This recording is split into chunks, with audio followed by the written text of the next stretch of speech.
Good morning, GHS. I'm Dre McBride. And I'm Sarai Sierra. And welcome to the morning show. Starting off today, we have an interview with Della Bodie and Shardasia McNeil about volleyball. What is one thing you want to improve for this match? One thing we're focusing on as a team that we've been working on all week is our serve receive.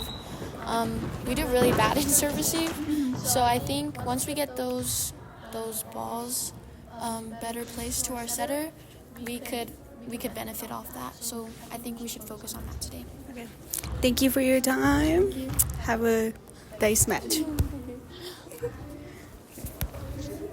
Thank you, Della. Now while we're on the topic of sports, let's move on to Shaylin Tasoy, interviewing Peyton Dimmitt about soccer. What's up, JHS? I'm Shaylin Tasoy, and today I'm here with Peyton Dimmitt, who's on our girls soccer team and helped win our first game of the season.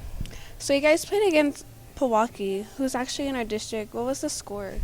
The score was 1-1, so it was a tie, but it was a really exciting game because we got to do PKs to decide the winner.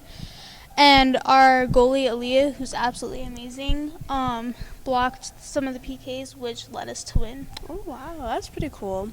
I'm glad it all worked out. Yeah. What's the position you play?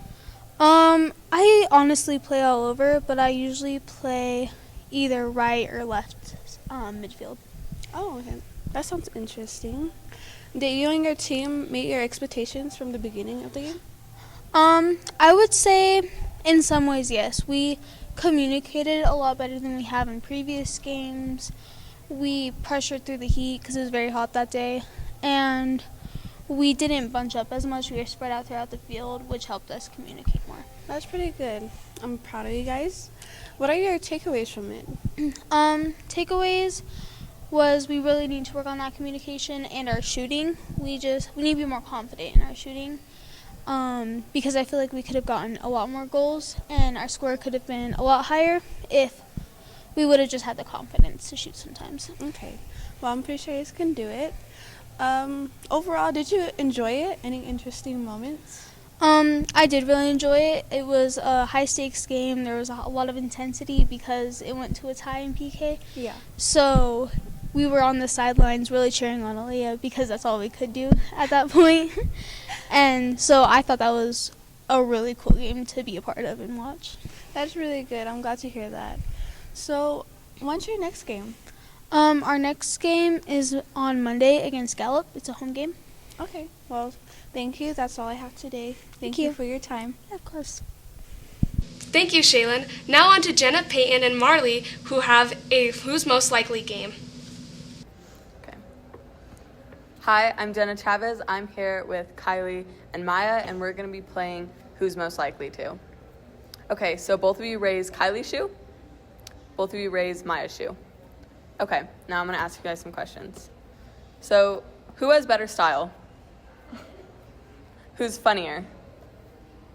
Who's meaner? Who has better music taste?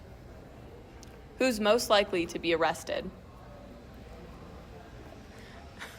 Who's most likely to have an obscure secret hobby? Who's most likely to have a superpower and keep it a secret? Okay. Who has the weirdest laugh? Who's most likely to write fanfics? Oh. Who's most likely to paint little gnomes with their toes? Who says 6'7" more? Who's most likely to lock themselves out of their own home?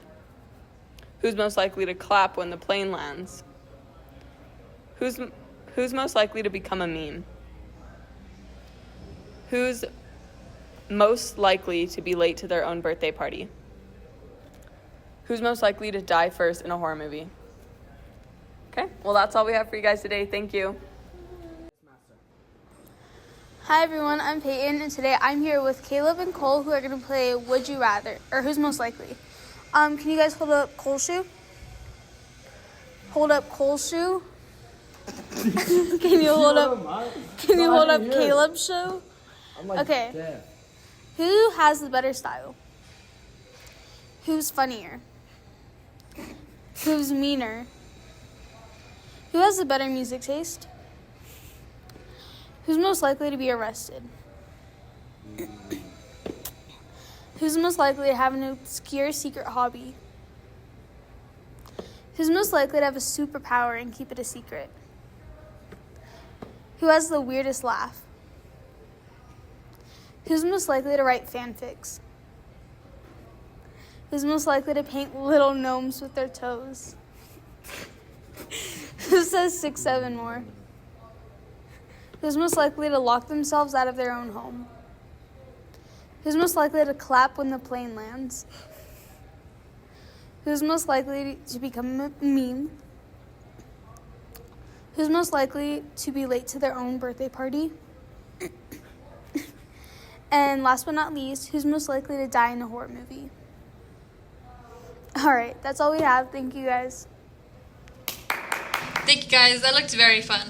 We do have one more game though, with Tempest and Aaliyah playing Truth or Dare. Let's give it a look. Thank you, guys. So, Sadi, what do you think about the morning show having, like, games now? I'm a very big fan of the small little games you've been including in the morning show. It gives you a small break from all the information and gives you a time to really enjoy the funny part of like the broadcasting and what we do here. What about you?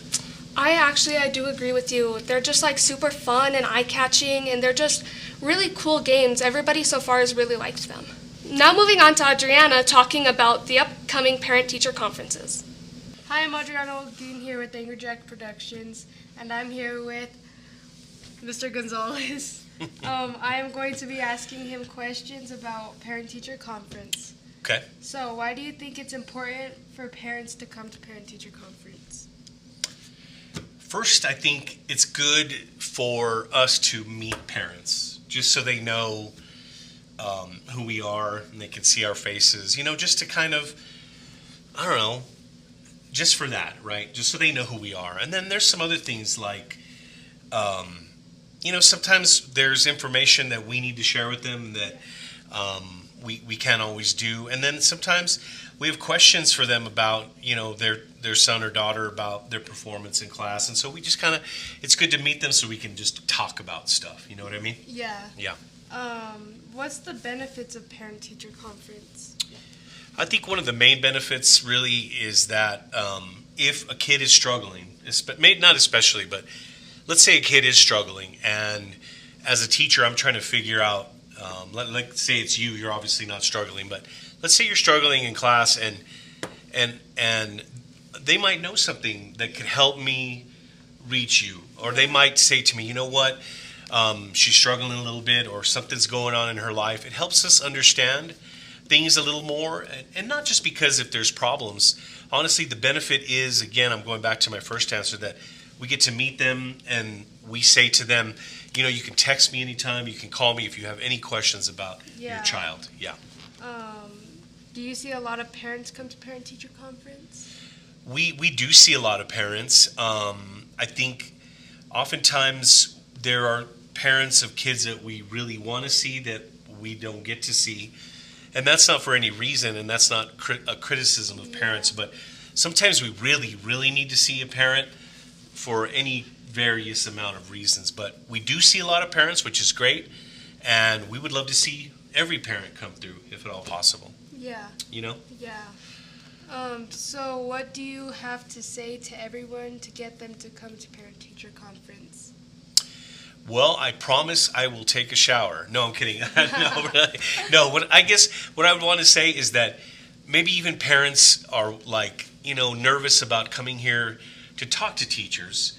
I would say to them, every teacher on this campus that I know of, all the administrators, we're all open to meeting with them and just talking. If you don't want to talk about grades, we don't have to talk about grades. If you just want to talk about how we can, improve, how we can improve, what ways that we can help your child, that's what I would say. And so more or less come check us out, see what we got going on here, and that way you can feel good as a parent at the end of the day to go, you know what, I'm involved and I know what's going on in my child's life, and that has to be a good feeling, I think. Yeah. So.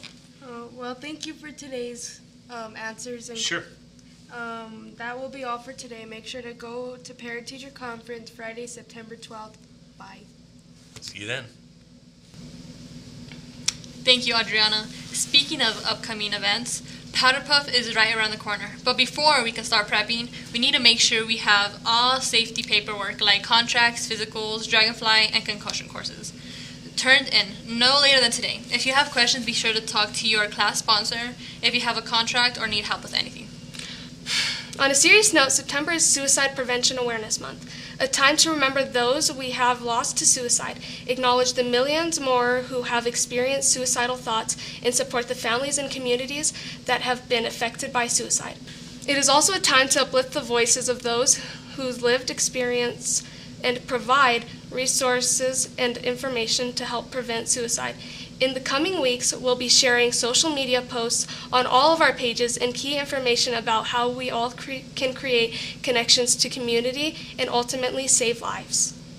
On that note, that's all we have for today. And remember, we are GHS for success.